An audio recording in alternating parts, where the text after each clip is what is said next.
ये बेस्ट है सर। हमेशा वाला क्यों नहीं? मिश्रा जी, आपके लिए फूलों की बरसात। मेरा बस assurance दे। కొట్టదు కానీ లోపల శాంతి ఇస్తుంది. నీటి తీసుకురమ్మంటే ముందు తాగేవాడు మనిషి కాదు, కాలమే. ఈ జీవితం స్వామి. ఇక్కడ ప్రతి ఒక్కరు ముందు తమ కోసమే బ్రతుకుతారు. బహుశా అందుకే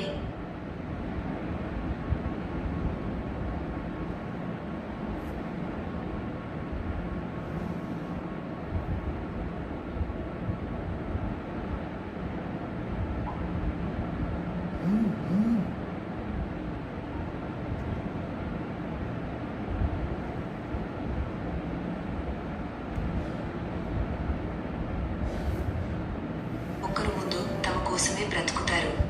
బహుశా అందుకే ఇప్పుడు మందులతో కాదు, శాంతితో నయమవుతారు. గాయాలు, శాంతి ఎవరో మాటల్లో దాగి ఉంటాయి. సమాన దృక్పథం ప్రతి కంట్లో ఉండదు. ఇదే మనిషిని మనిషి నుంచి వేరు చేస్తుంది. శత్రువు ఎప్పుడూ అబద్ధం చెప్పడు. కనీసం సత్యం చెప్పి వెళ్తాడు వదలనని. కానీ సొంత వాళ్ళు నిశ్శబ్దంగా మోసం చేసి వెళ్తారు. మంచి స్నేహితులు సమయం దొరికినప్పుడు మాట్లాడరు, మాట్లాడడానికి సమయం తీస్తారు. కానీ ఇప్పుడు స్నేహం కూడా ఇంటర్నెట్ వేగంతో నడుస్తుంది.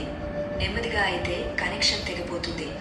నా కోరికలు ఎప్పుడు పెద్దవి కావు, కేవలం హృదయంలో ఉన్నవాడు కోపం తెచ్చుకోకూడదని. జీవితం ఇంత ఇవ్వు, తలపై చాదర జారకుండా, కాళ్ళు కూడా అందులోనే సరిగా ఉండేలా. కానీ ఇప్పుడు అంతా దగ్గరలో ఉన్న అపూర్ణత ఉంది.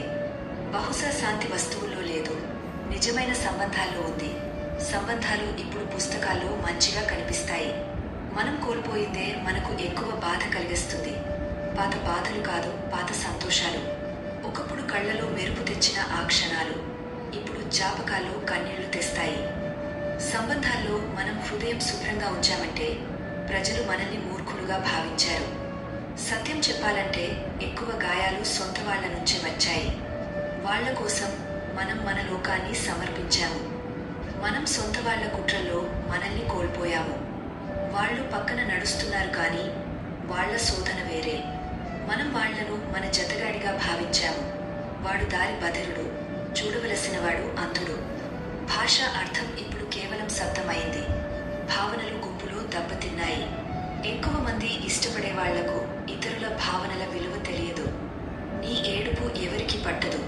ఈ లోకం కేవలం ధవని వింటుంది, బాధ కాదు. ఇప్పుడు ప్రజలు మట్టి నుంచి తయారై కాగితం ముక్కలకు అమ్ముడవుతారు. సమయం గడపడం పేరుతో ఇతరుల జీవితాలు గడిపేస్తారు. తర్వాత క్షమించండి అంటారు. సంబంధాలు నడపడానికి ఉద్దేశ్యం లేకపోతే సంబంధం ఏర్పరచడానికి నటన చేయకు.